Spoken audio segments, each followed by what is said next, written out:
Live from New York City, it's the Gary Null Show. And now, your host, Gary Null. Hi everyone, I'm Gary Null. Today you're going to learn about how dietary supplements show amazing promise for reversing cardiovascular aging, and a whole lot more on health and healing, all from peer-reviewed journals supporting the best of consensus science, but for people who are far more progressive than what the scientific community would believe. So they're doing good work. We're verifying it. You're using it, and they're not benefiting. How about that for irony?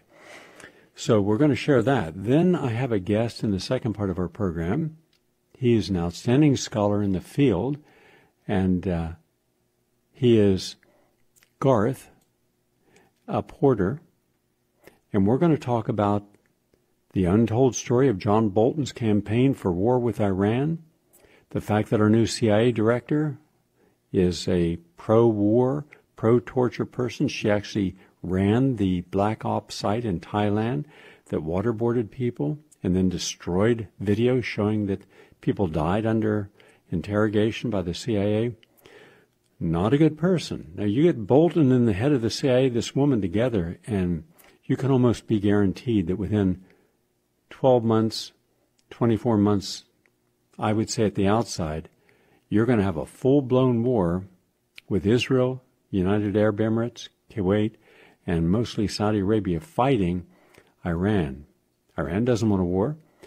But to show you about who's really responsible, we're going to give you a detailed, comprehensive history of Iran. They haven't invaded anyone in over 230 years. Do they really represent the axis of evil? Do they need to be destroyed? And you can bet this will be a nuclear strike. So we're going to get into that in depth. Also continuing with our series of commentaries, today a commentary for the millennials on how you should be working with people of all ages, especially all those people who helped with the civil rights movement, the women's movement, the environmental movement, the animal rights movement, the human rights movement. You have legions of conscientious people who would be only too happy to share their skills and insights and wisdom with you. And yet, up to this point, kind of a brash in your face intemperance towards anything that you can't take credit for. That's not going to work in your behalf. So today I'm playing two quotes, both from millennials, two millennials. And you'll hear those. And then I'll be giving a commentary today on helping millennials understand the predicament they're in. Because if you're not willing to stick your head in the air and look ahead, and if you got it glued to your screen in front of you, you're going to miss all that's happening you can't handle. Also from Professor Henry Giroux, Education is a Weapon of Struggle, Rethinking the Parkland Uprising in the Age of Mass Violence. We have a lot to share, and please write this number down, because if for any reason you come to your radio program each day at noon, this one, and it's not on, for whatever reason, you can always go to the phone. A hardline phone, your regular old-fashioned phone, a cell phone, a computer phone, and you can hear us. The number is 424-203-8046. Again, please write it down, 424-203-8046. You can't listen live? Listen on the archives. 701-719-9976. 701-719-9976. And now on your cell phones, there's a little store where you get your apps, and we have a PRN.FM app, and that gives you a crystal clear signal. Now to the latest on health and healing. The University of Colorado has completed a study, and they wanted to look at the long-known fact that when we restrict our caloric intake, when you simply eat less heavy calorie foods, all right, simple, meat, most mashed potatoes, French fries, pizzas, lots of calories, sugars in foods, desserts, you end up causing premature aging. And we're concerned about premature aging of the heart, the lungs, the brain. And keep in mind that from a public health perspective, anything that we can do that is practical and reasonable to turn off the inflammation means our cells are going to live longer. So this study showed that consuming natural dietary supplements, and especially the nicotinamide ribosides, what is called NR, daily, it mimics caloric restriction. And as a result, it helps the pathways leading to the cells and helps the cells. It also improves blood pressure and arterial health, and that means that it helps you if you have hypertension. Quote, "This was the first ever study to give this novel compound to humans over a period of time. We found that it is well tolerated and appears to activate some of the same key biological pathways that caloric restriction does." This was published in Nature Communications. So it's 500 milligrams twice a day, and it just asks for NR. But let me spell it for you. NICOTIN, NICOTIN, AMIDE. Second word, riboside, RIBOSIDE. So it makes all the difference in keeping you healthy, and keeping you, really vital. And this is also part of the nicotinamide adenine dinucleotide, which is NAD. And I believe in taking about 100 milligrams of NAD every day or more, 200, 300. From George Washington University, burgers and other foods consumed at restaurants and fast food outlets and cafeterias give you higher levels of the chemicals that can be hormone disruptors in your body. Why would that be?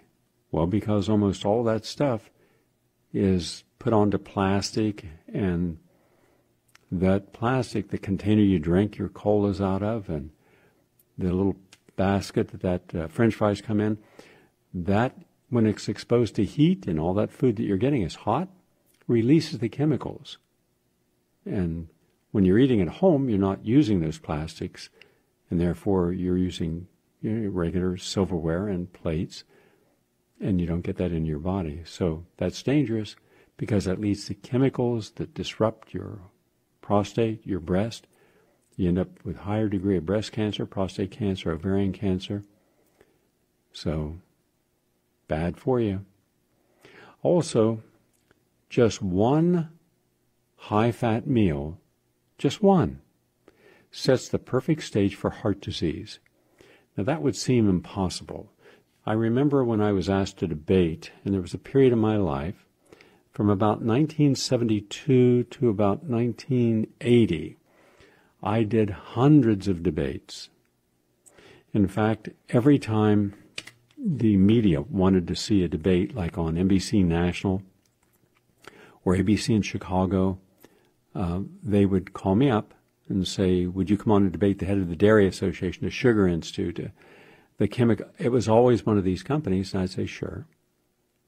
I'd do my homework, take the information. At that point, I was not a PhD. I didn't have a postdoctoral fellowship. I didn't have publication in peer-reviewed journals. I was just a registered dietitian and an activist, a conscientious consumer, and investigative journalist. They would be MDs from Harvard or PhDs.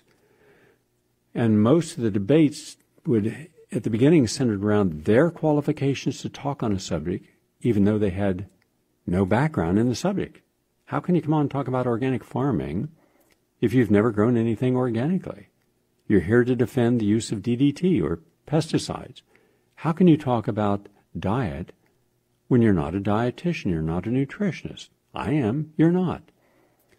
And so they would say, well, as a doctor, show me the courses you got in you took and you mastered and you use in determining a person's nutritional intake. What do they need? Describe the Krebs cycle. They couldn't. They were functionally illiterate on the very topic they were supposed to be experts on. So after a period of time, they simply stopped debating because they lost every debate. And not because I'm a great debater, it's just that they were completely ignorant of the topic. It was that time when you didn't have to know anything about the topic at hand, you just had to seem significant and important. And one of them, when it came to artificial sweeteners, because I was part of the movement that helped ban saccharin and cyclamates. I did a lot of articles on it. I did a lot of debates. And in one of those debates in Washington, D.C., the man said, you would have to drink 600 colas with artificial sweeteners before you'd have enough of that in your system to make a difference. And I said, well, I happen to know a man who drinks about 6 to 7 of these a day, every day. He's a friend of mine.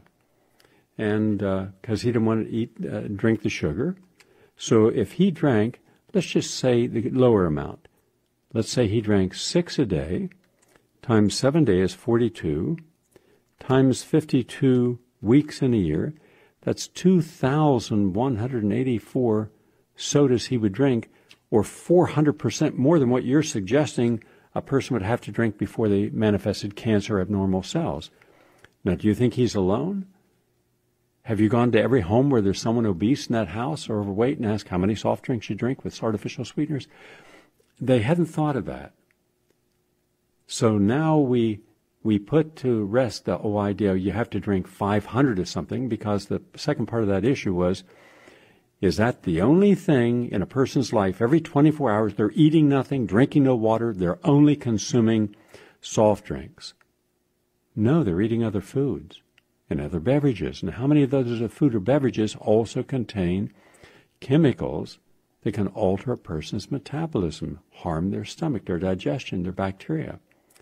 Well, then it turned out there's about 144 chemicals that the average person, toxic chemicals a person puts in their body every 24 hours. So then you don't have to have 500 of one, because their assumption is the lunacy of orthodoxy, that you have nothing else wrong in your life, everything's perfect, there's no other contaminants, artificial sweeteners, nothing else can ever adversely affect your cells except this one thing. Well, now you got all these other things that you're taking into your body that affect it. And therefore, it's not this high amount. So when this Medical College of Georgia at Augusta University found that you only have to have not 500 high-fat meals, one.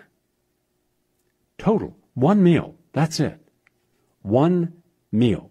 Not one meal every 24 hours, not one meal every week. One meal. And you set the stage for heart disease. How so? Well, a single high-fat milkshake with a fat and caloric content similar to some enticing restaurant fare can quickly transform our healthy red blood cells into small, spiky cells that wreak havoc inside our blood vessels and help set the perfect stage for cardiovascular disease. Just 4 hours after consuming a milkshake made with whole milk and heavy whipped cream and ice cream, healthy young men also had blood vessels less able to relax and an immune response similar to one provoked by an infection. That's what the team of scientists at the Medical College of Georgia reported and published in the peer-reviewed journal Laboratory Investigations. Now, while the dramatic and unhealthy shift was likely temporary, because there's a period of time where there's a washout, the scientists say that there is a definite cumulative toll from this type of eating, and that their study would explain isolated reports of death or heart attack right after eating a high-fat meal. Quote, "We see this hopefully as a public service to get people to think twice about eating this way. The take-home message is that your body can usually handle this if you don't do it again at the next meal or for the next many meals." Okay. Well, we have a lot of cardiologists and other people with backgrounds in medicine listen to this program. I've spoken with them. I've consulted with them. Where do you think a lot of the Orthodox doctors go when there's a serious problem in their family, a daughter, wife, husband? They give me a call. Now, they may not use that information even when they've been helped and disease reversed, but at least they're aware of it. So you could, if you're young, you might get away with this without a lot of damage, but the trouble is, and here's that problem, if people are going to eat a high-fat meal, it's because they like it. It tastes good. It's soft and sweet or crunchy and salty. So they're going to eat it all the time, every day, sometimes several times a day. And that's why when I see people coming into my office who are in their 20s, and I look at all their medical reports, and they have a body, biochemically, it's probably 50. And it's hard for them to comprehend, how could I be this sick? I'm only 23 years old. Well, did you binge drink in college? Yeah, but I'm not in college now. But the damage is still there. Did you take medications? Yeah. And did you eat this way? Well, yes. Well, that's cause and effect. And just remember, the red blood cells are best known for carrying oxygen and are incredibly flexible, so they flow through blood vessels essentially unnoticed. But with a single high-fat meal, they essentially grow spikes and spew poison. They change size, they change shape, they get smaller, and in both the cells and the blood, there's evidence of what is called MPO. That's an enzyme expressed by a type of white blood cell which, at high levels in the blood, has been linked to stiff blood vessels. That's bad. Oxidative stress, that's bad. And heart attacks. This myeloperoxidase. And that's what happens. So if you want to impair your ability of blood vessels to dilate, to expand, and then you're going to have to not have those high-fat meals because they can kill you. Remember, red blood cells, probably best known for carrying oxygen, are the most abundant cell type circulating in your blood. You have about 25 trillion, with a T, trillion red blood cells, and they affect every other cell in your body. They also carry and release the energy molecule ATP, adenosine triphosphate, and nitric oxide, which helps your blood vessels relax. They also help cholesterol circulate. So a healthy red blood cell has a negative charge that keeps them away from other cells and traveling more towards the outer edge of blood vessels in the arterial system. They travel fast. The cells last about 120 days, but like many of us, they become less efficient with age as they use up their energy or their ATP stores.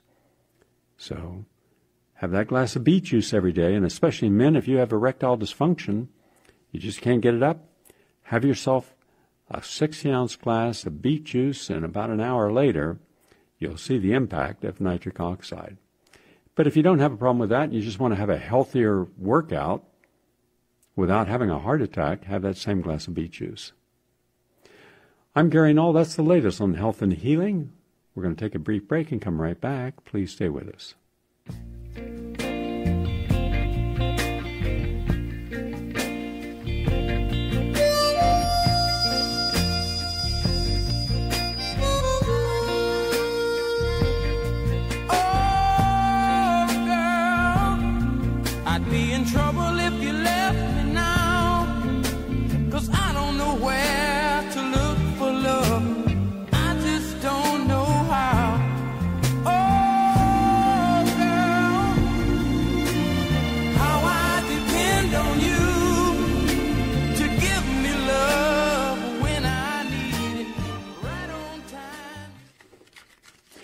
This is a special message for the Donald.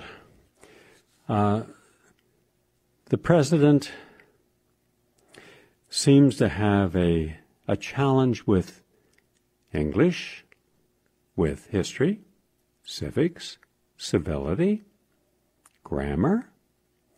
I see that he is in the process in many of his statements of conjugating verbs, using the wrong synonyms, using verbs instead of adverbs. He confuses pronouns. My suggestion is threefold. One, that he hires someone to come into the White House. We, the American public, would be willing to pay for this. Someone to teach him civics. Someone to teach him manners. Someone to teach him civility beyond manners, grammar, elocution, and meditation. I'm sure that if he possessed those qualities, that he would seem less illiterate in everything.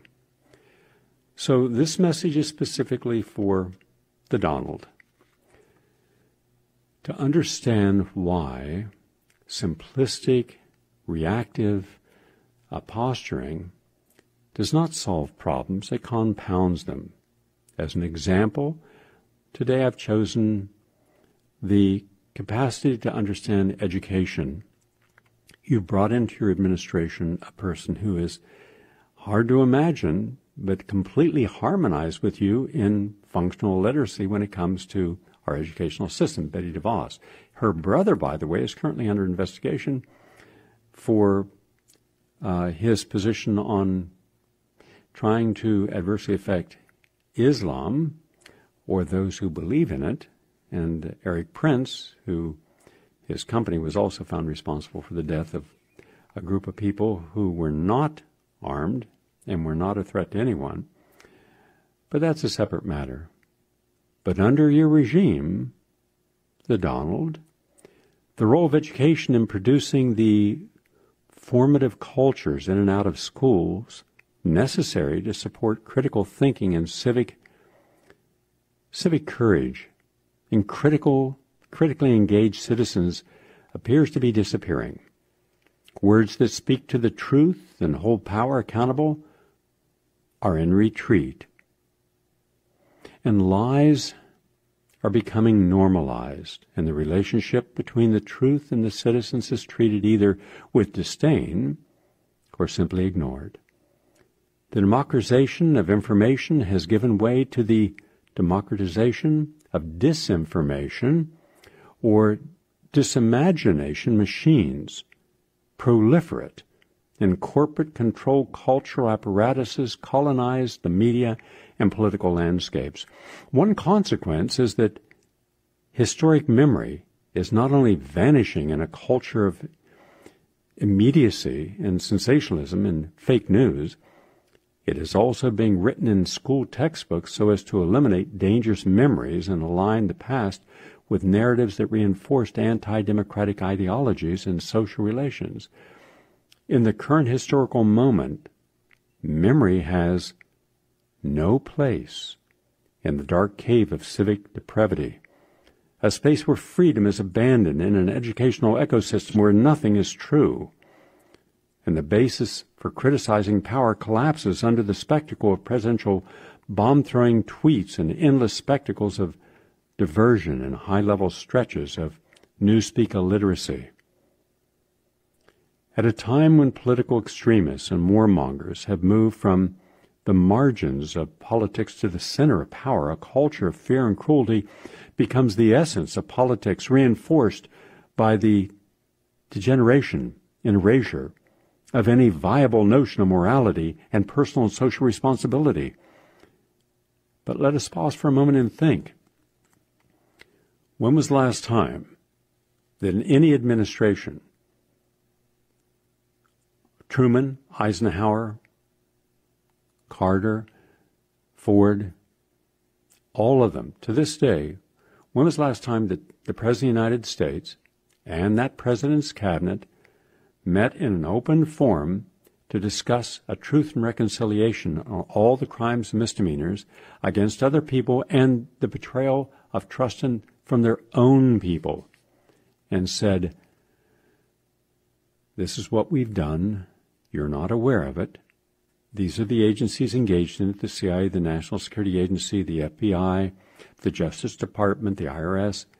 We have all engaged in disinformation campaigns. We have brought forth ideologues from think tanks who have not one iota, not a millimeter, of ethics or moral persuasion in their being.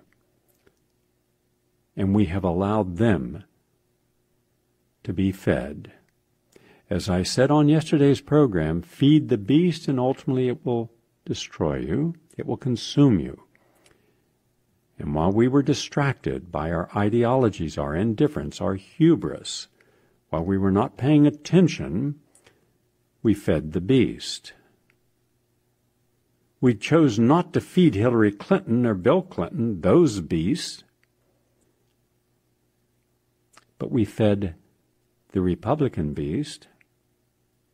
And as many people who voted for Trump out of hatred for what the Democrats had done, including many loyal Democrats, union people, poor people, people of color, the very people who were told, we will protect you, we will give you jobs, we will protect your industries, all lied. And this was the final shrug back to say, no more. And yet, they have not taken that responsibility, nor has the media that has protected them. At a time when political extremists and warmongers have such power, the essence of politics reinforced by the idea that there is no normal morality. As a result, we have no notions of social justice, and political visions fall prey to draconian notions of unchecked self-interest and greed. Greed is elevated to a national virtue. And you thought those morons in Hollywood who would show up and protest against guns, yet had 500 armed people surrounding their orgy of self-indulgence, narcissism, where they can't go out anywhere unless they have an armed guard. Those who say tear down walls and yet have walls around every one of their homes where they say we are the people, and yet when Madonna and all the rest leave the political opportunes of the naive yelling about, with bombast, about how, this and that should be destroyed, where do they go? Do they go back to Brooklyn? Queens? Where do they go? Do they go back to the neighborhood they grew up in? No. They go back to the gilded cage in which they reside with their foolish, simpleton ideologies. There are a few very good, intelligent, conscientious celebrities, but as a culture, they are not. They're imbecilic, misinformed, and they are insecure in the extreme. And as a result, we are led by people who are pathological liars or people who need attention drawn upon them, and using good and honest and legitimate forums, movements that deserve to be respected, but people running them who are not respectful. One of the reasons I have chosen in my own life to support all major causes, but I do not belong to any of those causes, is because I support the movement but not the people in them. More often than not, my personal experience, and it is my personal experience, is that most of the people I've met in the environmental movement, the health movement, and many other movements need help on a personal level. That is being kind. So today, instead of having good causes that we engage in, and movements educated and fully informed, and things thought through by wise men and women, and not moved simply by a group of people taking to the streets as if the mere fact that we take to the streets means that something is legitimate and our concern is right, and we must go forward full force. We'd best stop for a moment and think, where are we going? How will we get there? How can we sustain a movement? In the age of fake news, everything that matters disappears, and institutions that we meant to address crucial social issues and problems begin to vanish.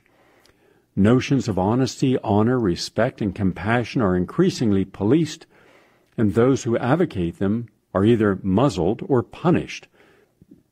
How else to explain the collective silence of the Vichy-like Republicans supporting Trump's reign of horror and the cravenly actions of the mainstream media, which refuses to engage critically a society that has fallen into the abyss of fascism. One good example of that would be the Laura Ingrams, charming, personable, highly intelligent, accomplished, and yet supporting people, not asking critical questions of former CIA directors, of the abuses of that director's own regime as well as others, or Sean Hannity. On most occasions and on most issues, I would be on the opposite side of the argument. There's only one thing that he has actually done that I see as legitimate at this time, and this is the irony. Now stop for a moment and think of the irony of ironies. No one would ever imagine someone with a lack of qualifications could become president and then be so obnoxious and so rueful as Donald Trump. And yet, what would have happened had Hillary Clinton been elected? Would you have had any expose of anything? No, you would be beating the drums right now for war with Iran and Russia and China. And we would have had a war probably with Israel leading it, with Saudi Arabia against Iran. And it would be a nuclear war. But it would be one that all the media, the New York Times and all the liberal media, would be supportive of, as they were of the Clintons time and again. There'd be no in-depth investigations on them. But because of the sense of entitlement that those in power for the last 30 years have had, at least since 1992, they have formed a cohesive cabal of about more or less 10,000 individuals. That includes the Council on Foreign Relations, Trilateral Commission. That includes the military-industrial complex. You know, right there's 200,000 contractors, many people in banking, the cartels in the energy system, the agricultural complex like Monsanto. So in each and every one of these major areas, there has been nothing except support of whether it's bioengineering and GMO foods, wars around the world, bailing out friends in high places with TARP and the quantitative easing, the degradation of the environment, but also the assault against activists, the assault against our Constitution, our Bill of Rights. So they assumed that they had the right to that, to continue. Had she won, we would have had more of our rights taken away. And it was such a surprise when they saw that he had a chance of winning that they overreached and the deep state actually showed its hand. So if there's anything, even 1 millimeter of good that's come from Trump being president, it's that the deep state overreacted to it and tried to get rid of him. In the process of doing that, they have now exposed what they had going on in the Justice Department and in the FBI and the White House.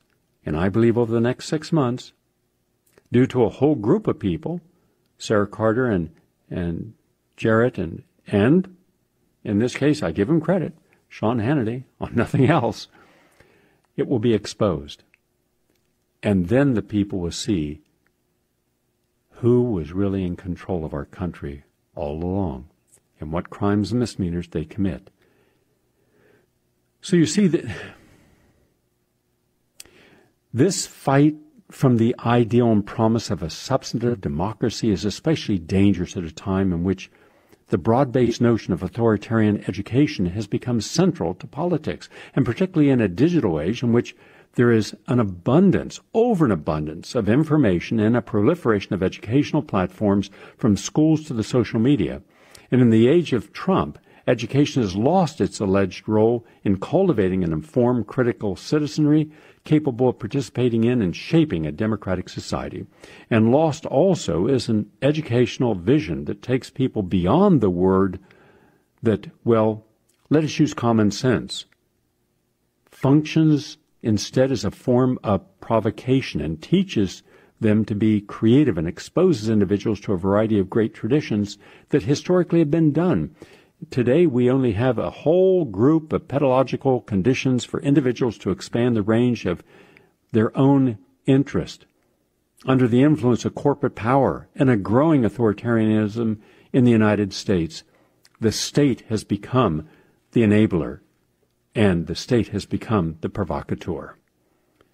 Education in multiple informal and formal platforms operates increasingly in the service of lies and racism and unadulterated market values, and a full-fledged assault on critical consciousness and public values. And under such circumstances, democracy is cast as the enemy of freedom, and politics turns dark.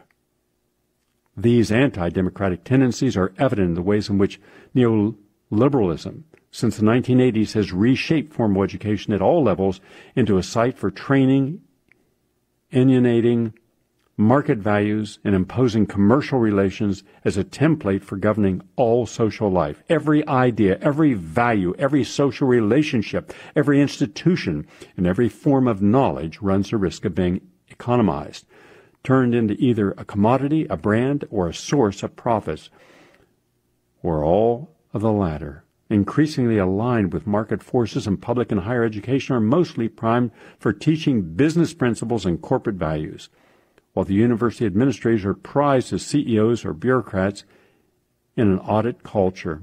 And how then does the student benefit? They do not. How are they harmed? Severely.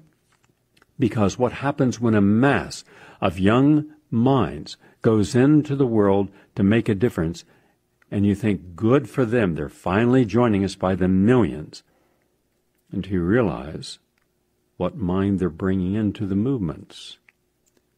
The vacuity, the bias, the unintelligible construct, lacking context, depth, scholarship, patience, empathy, and reflection and introspection.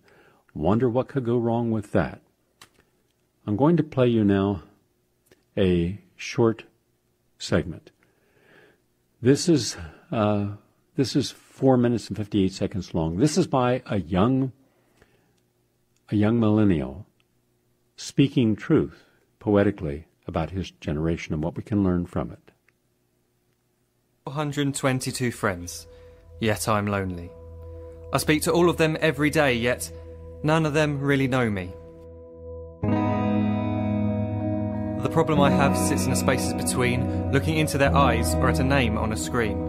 I took a step back and opened my eyes. I looked around and realised that this media we call social is anything but when we open our computers and it's our doors we shut. All this technology we have, it's just an illusion. Community, companionship, a sense of inclusion. Yet when you step away from this device of delusion, you awaken to see a world of confusion. A world where we're slaves to the technology we mastered, where information gets sold by some rich, greedy bastard. A world of self-interest, self-image, self-promotion, where we all share our best bits but leave out the emotion. We're at our most happy with an experience we share, but is it the same if no one is there? Be there for your friends and they'll be there too, but no one will be if a group message will do. We edit and exaggerate, crave adulation. We pretend not to notice the social isolation. We put our words into order until our lives are glistening. We don't even know if anyone is listening. Being alone isn't the problem. Let me just emphasise, if you read a book, paint a picture, or do some exercise, you're being productive and present, not reserved and recluse. You're being awake and attentive and putting your time to good use. So when you're in public and you start to feel alone, put your hands behind your head, step away from the phone. You don't need to stare at your menu or at your contact list. Just talk to one another. Learn to coexist. I can't stand to hear the silence of a busy commuter train where no one wants to talk through the fear of looking insane. We're becoming unsocial. It no longer satisfies to engage with one another and look into someone's eyes. We're surrounded by children who, since they were born, have watched us living like robots and think it's the norm. It's not very likely you'll make world's greatest dad if you can't entertain a child without using an iPad. When I was a child, I'd never be home. Be out with my friends on our bikes we would roam. I'd wear holes in my trainers and graze up my knees. We'd build our own clubhouse high up in the trees. Now the park's so quiet it gives me a chill. See no children outside and the swings hanging still. There's no skipping, no hopscotch, no church and no steeple. We're a generation of idiots, smartphones and dumb people. So look up from your phone, shut down the display. Take in your surroundings, make the most of today. Just one real connection is all it can take to show you the difference that being there can make. be there in the moment that she gives you the look that you remember forever as when love overtook. The time she first holds your hand or first kiss your lips. The time you first disagree but still love her to bits. The time you don't have to tell hundreds of what you've just done because you want to share this moment with just this one. The time you'll sell your computer so you can buy a ring for the girl of your dreams who is now the real thing. The time you want to start a family, and the moment when you first hold your little girl and get to fall in love again. The time she keeps you up at night and all you want is rest, and the time you wipe away the tears as your baby flees the nest. The time your baby girl returns with a boy for you to hold, and the time he calls you granddad and makes you feel real old. The time you take in all you've made just by giving life attention, and how you're glad you didn't waste it by looking down at some invention. The time you hold your wife's hand, sit down beside her bed, you tell her that you love her, lay a kiss upon her head. She then whispers to you quietly, as her heart gives a final beat, that she's lucky she got stopped by that lost boy in the street.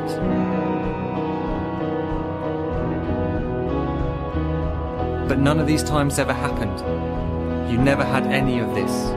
When you're too busy looking down, you don't see the chances you miss.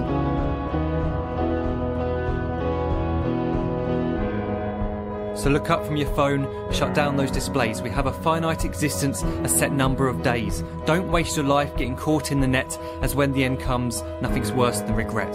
I am guilty too of being part of this machine, this digital world we are heard but not seen, where we type as we talk and we read as we chat, where we spend hours together without making eye contact. So don't give in to a life where you follow the hype. Give people your love, don't give them your like. Disconnect from the need to be heard and defined. Go out into the world, leave distractions behind. Look up from your phone, shut down that display. Stop watching this video, live life the real way. A powerful message. I'll continue tomorrow with commentary of how millennials can work productively with older generations in making it a better world. Now we're going over and say hello to Dr. Gareth Porter in Northern Virginia. He is a multi-award-winning historian, an independent investigative journalist and policy analyst who specializes in U.S. geopolitics and national security issues. And during the Vietnam War, he was a dispatch news service bureau chief in Saigon and later co-director for the Indochina Resource Center. In addition to being a specialist in Vietnamese and Cambodian affairs, he's been reporting on the Middle East, including the chemical gas attacks reported in Syria, for the past decade. And his numerous articles can be found on Foreign Affairs, Al-Jazeera, Huffington, Counterpunch, Truthout, Consortium. And he is also the author of Manufactured Crisis, The Untold Story of the Iran Nuclear Scare, which debunks the myths regarding Iran and a nuclear threat. Nice to have you with us today, Gareth. Well, thank you so much for having me, Gary.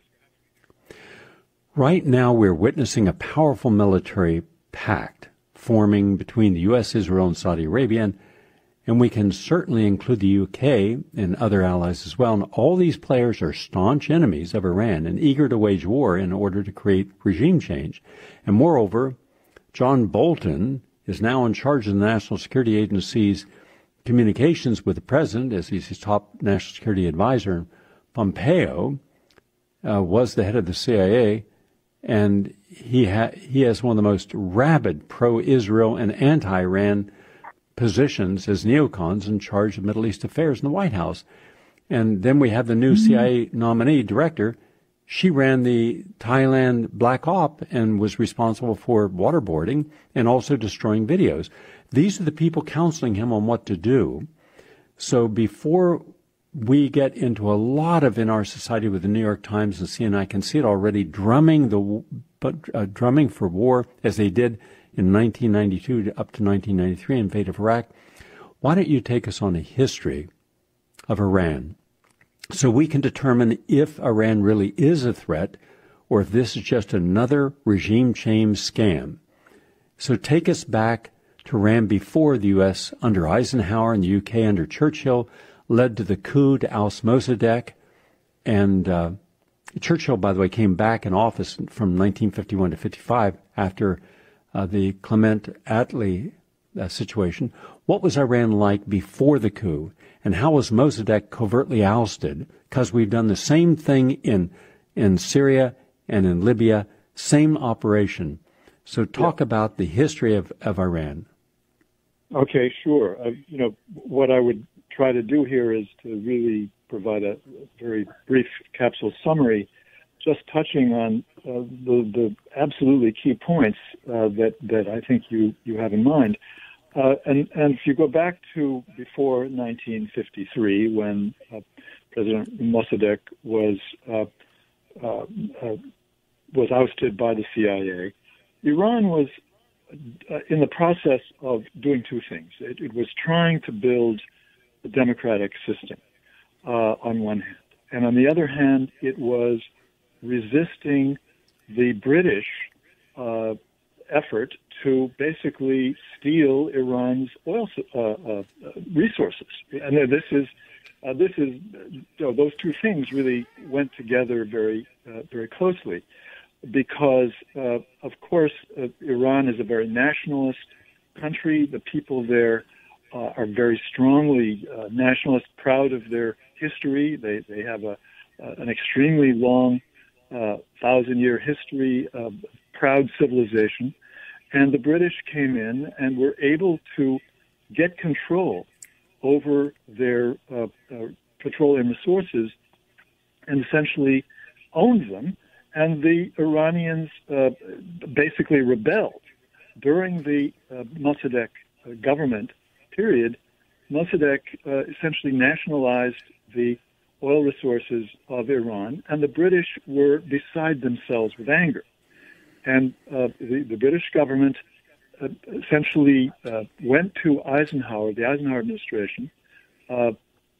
Actually, they began really under the Truman administration, but continued this effort after Eisenhower was elected in 1952 to get the United States to carry their water and to get rid of this government on the ground that they were extremists, that they would play into the hands of the communists. And, of course, the real reason was transparent, that they wanted to get their control over the oil back. And the Eisenhower administration went along with this, and is now so excruciatingly well documented that the CIA basically paid off people to carry out demonstrations. Basically, thugs that they recruited were put on the street, and the outcome was that Mossadegh was overthrown, and the Shah was put back into power after having had to leave the country during the Mossadegh period. And of course, the Shah then became the proxy for the U.S. in the Middle East on a whole series of levels. And the U.S.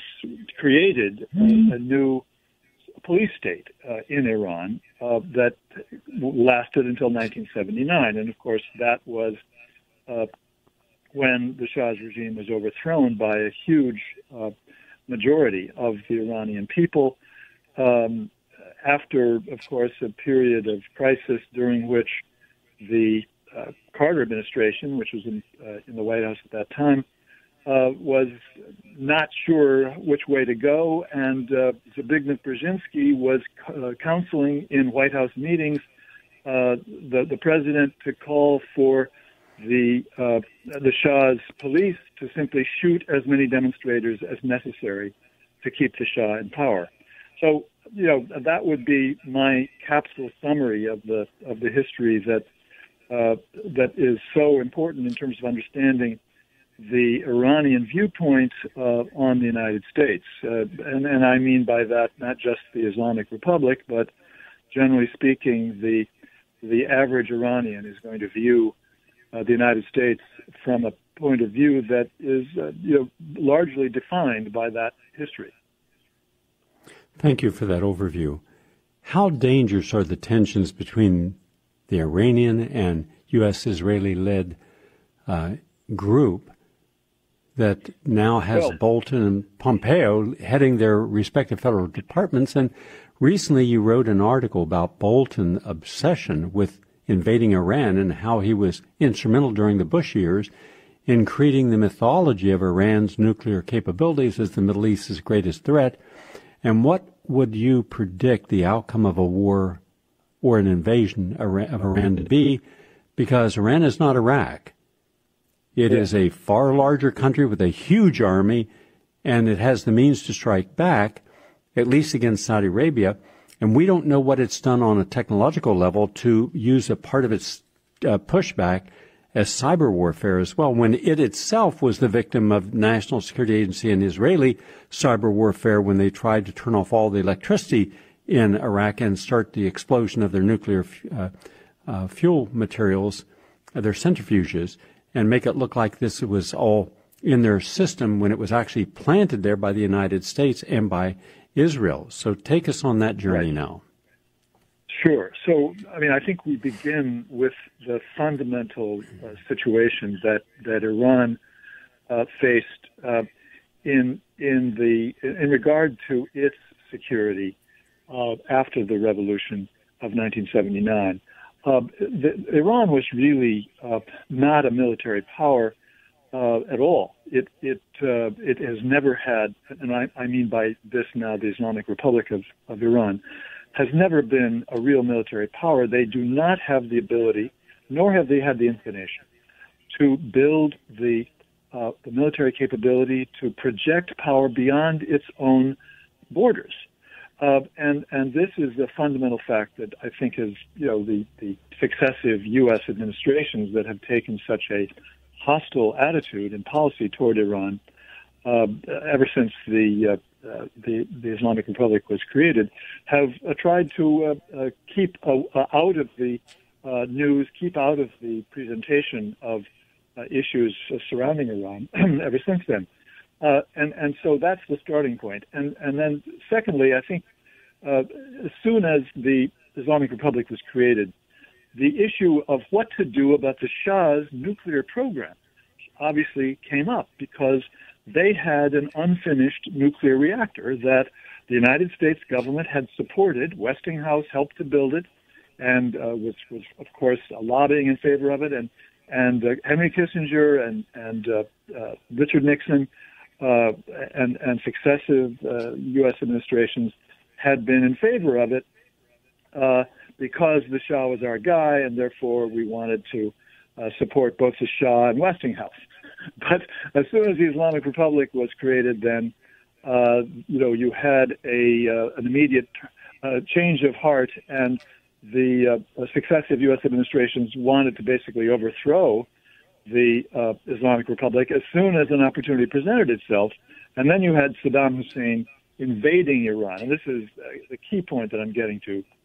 1981, the war by the Saddam Hussein regime against Iran began with apparently the approval of the Carter administration, which was just ending its time in office in 1980-81, or 81-82, I should say. And so there was an understanding that Saddam Hussein had a green light. And during that war, Iran basically was subjected to chemical weapons attacks, not only against its troops, but against cities and civilian populations. And the IRGC, the Islamic Revolutionary Guard Corps, which was in charge of Iran's military defense against the Saddam Hussein regime, very strongly pushed Khomeini, the Ayatollah who had been the founding father of Islamic State in Iran, to build nuclear weapons, to have a nuclear weapons program and a chemical and biological weapons program. Khomeini said no. He said that is not something we can do as an Islamic state. It's against Islamic law, and we will not do it. We cannot possess such weapons. We cannot use such weapons. We cannot produce such weapons. So they were never able to convince Khomeini to go ahead and do it. And that has remained the attitude of Iran towards weapons of mass destruction of all kinds ever since.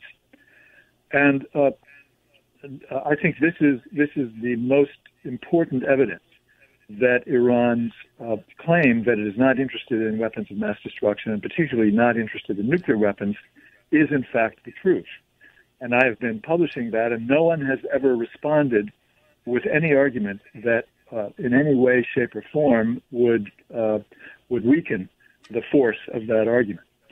And in my book, Manufactured Crisis, I document over and over again the propaganda that has been put forward suggesting that Iran was pursuing nuclear weapons, interested in nuclear weapons, and then pursuing nuclear weapons has been systematically fraudulent. And the most important part of that fraudulent evidence was a set of documents that I show in my book did not come from an actual Iranian nuclear weapons related research program, but from the Mujahideen-e-Khalq giving the documents to Western intelligence. Now, where did Mujahideen-e-Khalq, the Iranian opposition terrorist organization, get those documents? Well, I make the argument that there's a lot of circumstantial evidence, very strong circumstantial evidence, that it came from the Israeli Mossad International Intelligence Organization. And okay. I show that those documents were fraudulent. There's a series of indications that I can't go into detail now, but if people are interested, they can find the details in my book that leave no doubt that those documents were fraudulent. They were not genuine documents from an Iranian nuclear weapons program. I appreciate you sharing these insights with us, because we're going to see now a real upbeat in the uptick in the propaganda to invade Iran, and all based upon their threat of nuclear, and yet the international nuclear agencies are there in Iran. They have cameras and monitoring and on-ground inspections all the times. They have found no evidence whatsoever that Iran is building any nuclear facility for creating weapons, and yet Bolton and the others will be out there mouthing just the opposite, and Fox and all the rest will be giving them a constant forum to do so. So I appreciate your coming up there with a counterbalancing opinion.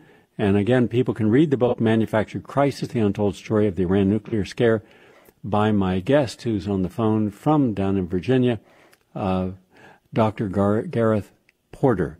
Thank you very much for being with us today. My pleasure. Thank you so much. We're out of time, everyone. Thank you all for listening. Look forward to sharing more tomorrow. Have a nice day.